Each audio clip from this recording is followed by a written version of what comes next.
Bom, pessoal do Explica Enem, tudo bom?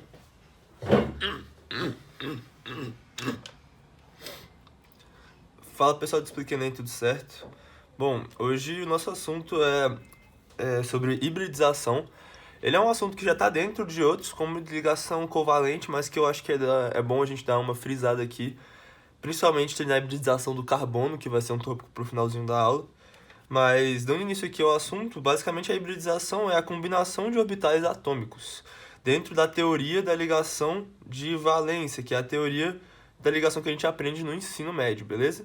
É aquela lá que a gente utiliza a camada de valência, onde os elétrons são compartilhados entre si, formando as moléculas, beleza? E basicamente o que acontece? A gente, quando está falando sobre hibridização, é uma forma de representar quais são os locais da união desses elétrons, que seriam nos subníveis S, P, D e F, lá da distribuição de Linus-Pauling.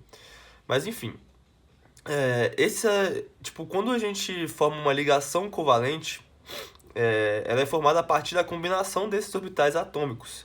E a partir daí nós criamos orbitais híbridos, que são os orbitais onde existem elétrons compartilhados, beleza? Bom, para dar um exemplo aqui, eu trouxe o exemplo da formação do gás oxigênio, muito presente, muito importante nas nossas vidas, que é o gás O2, com a sua estrutura molecular representada bem aqui. Bom, já deixei aqui a nossa distribuição eletrônica feita, né? E eu tenho aqui que na camada de valência do oxigênio eu tenho 6 elétrons. Por quê? Porque o número atômico dele é 8, e a gente vai distribuir aqui na distribuição de Linus-Pauling, né? Um S2, 2 S2 já tem 4, o P cabe até 6, vai caber os outros 4 aqui. Então a camada de valência dele é no nível 2, subnível S, certo? E a camada de valência tem 6 elétrons. Dessa forma que a gente pode distribuir aqui no estado fundamental os elétrons dessa forma aqui. Espera aí. 1, 2, 3, 4, 5, 6.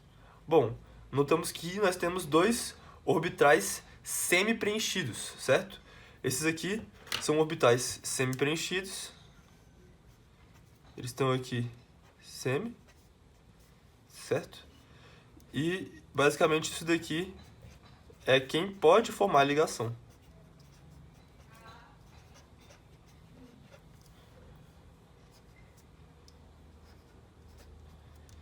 Tá, mas e daí então, gente? O que a gente conclui daqui?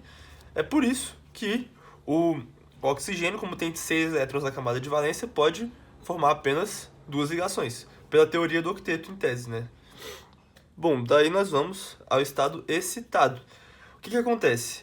Pelo oxigênio fazer parte do segundo período da tabela periódica, como a gente pode perceber aqui pela sua camada de valência, ele não vai ter subníveis no nível D, ele não vai ter elétrons no subnível D. E, por consequência, ele não vai conseguir excitar os elétrons para sair desse estado aqui onde ele está. Então, o estado excitado do oxigênio vai ser igual ao estado fundamental, certo? Porém, a gente vai ter uma diferençazinha no estado híbrido. Por quê? Porque quando eu tenho aqui, ó, note que eu estou aqui fazendo a distribuição de um dos 2 oxigênios só, né? Quando eu tenho aqui, ó, no estado híbrido, eu vou ter essas 2 casinhas aqui soltas, né? Porém, vamos representar aqui o outro oxigênio com a cor rosa. Os elétrons dele meio que são emparelhados aqui. E eu vou ter aqui 2 orbitais híbridos. Aqui são os orbitais híbridos, certo? Tá, e agora, como é que eu vou descobrir a hibridização desses orbitais? Bom, basicamente a gente consegue perceber aqui, observando a estrutura atômica da molécula de O2, que ele vai ter uma ligação dupla. Toda ligação dupla é formada por uma ligação sigma e uma ligação, vou representar aqui por outra cor, só um segundo, uma ligação do tipo sigma e uma ligação do tipo π. Bom, já desenhei aqui o local onde essas ligações serão formadas. Aqui vai ser a ligação sigma e aqui a ligação π. A ligação π é sempre no orbital em tese mais externo aqui, beleza? Aí o que acontece, gente? como a gente tem uma molécula aqui do tipo linear, a gente vai ter dois orbitais influenciando diretamente na formação dessa molécula, que é um orbital do tipo P, que é onde aqui a gente está formando essa nossa ligação sigma, e os dois orbitais S que a gente tem aqui, principalmente, e o orbital S que já está preenchido aqui dentro, beleza? O orbital S aqui é muito importante. E aí, a partir daqui, nós temos uma hibridização do tipo sp, beleza? Bom, um outro exemplo que eu trouxe aqui é o do SO3. Bom, o enxofre, por ele ser do terceiro período, ele já é capaz de expandir o octeto, beleza? Então a regra do octeto já para o enxofre não é tão válida assim. E o que a gente tem aqui basicamente? A gente sabe que o enxofre é da mesma família do oxigênio, certo? E portanto a sua camada de valência aqui também vai ter 6 elétrons. Só que no caso é no nível 3, beleza? Mas a camada de valência vai ter 6 elétrons do mesmo jeito. Então, portanto, no estado fundamental aqui eu tenho 1, 2, 3, 4, 5, 6.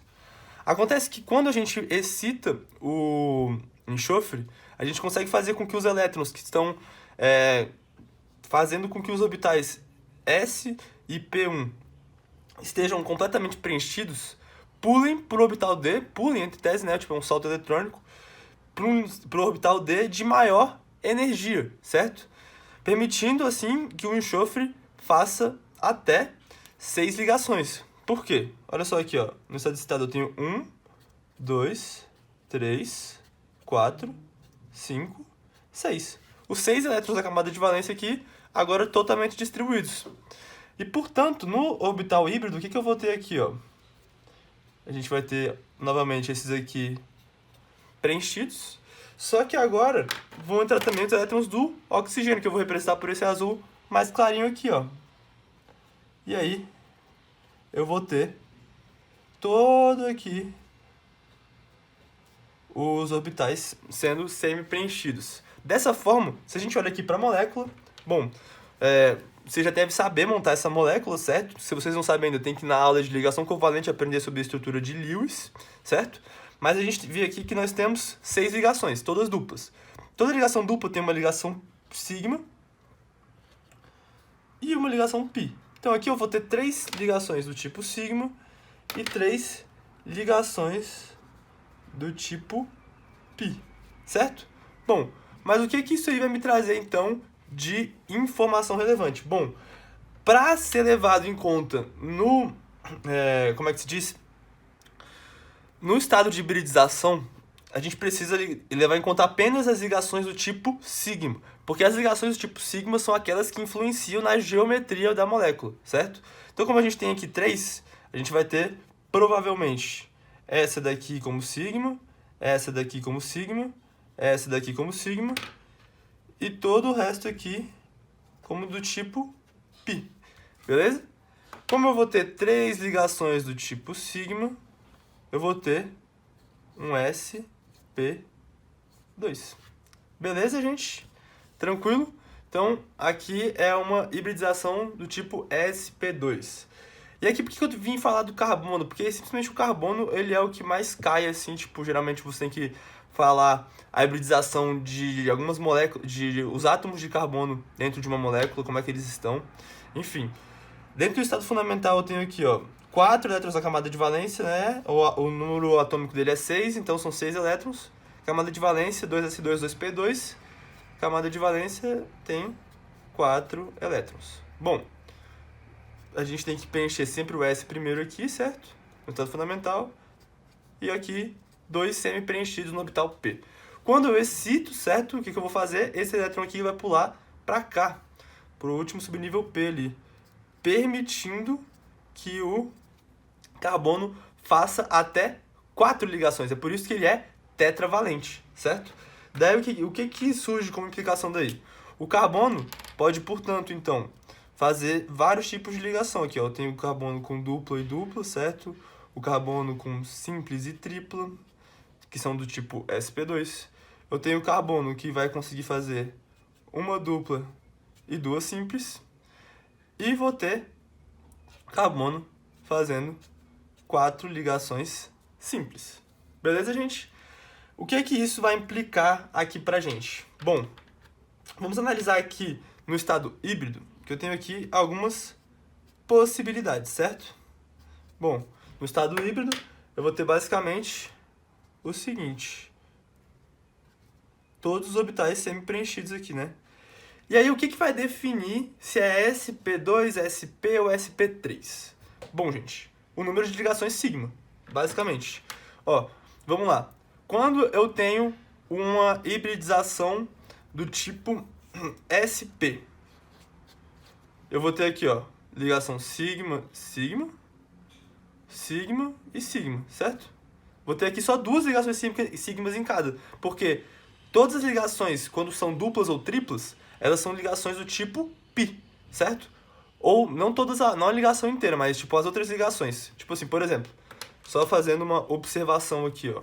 Vou pegar aqui uma folha qualquer. Quando eu tenho aqui, ó, uma ligação simples, ela sempre vai ser sigma. Quando eu tenho uma dupla, uma vai ser sigma e a outra vai ser π. E quando eu tenho uma tripla, uma delas é sigma e as outras duas são π. Beleza, gente? Só pra gente ficar claro aqui, pra quem não sabe. Então aqui eu vou ter duas π e aqui eu também vou ter duas π, certo? E aí o que aconteceria? Eu só teria, no caso desse aqui primeiro, os dois primeiros orbitais aqui, ó, o S e o P, e por isso é SP, beleza? Já no segundo caso aqui, eu tenho orbitais do tipo sigma, ligações do tipo sigma, sigma, sigma. Então eu tenho 3 ligações do tipo sigma, certo? 3 ligações. E aí, 1, 2, 3, sp2, beleza? E quando eu estou falando de um átomo com 4 ligações simples, eu vou ter 4 ligações do tipo sigma. E aí essas 4 ligações do tipo sigma formaria sp3, entendeu? Porque seriam todas do tipo sigma. E é basicamente isso, hibridização, gente. Daí o que a gente precisa fazer é observar as moléculas e observar basicamente os tipos de ligação que estão circundando essa molécula, beleza? É basicamente isso daí, gente. Tchau!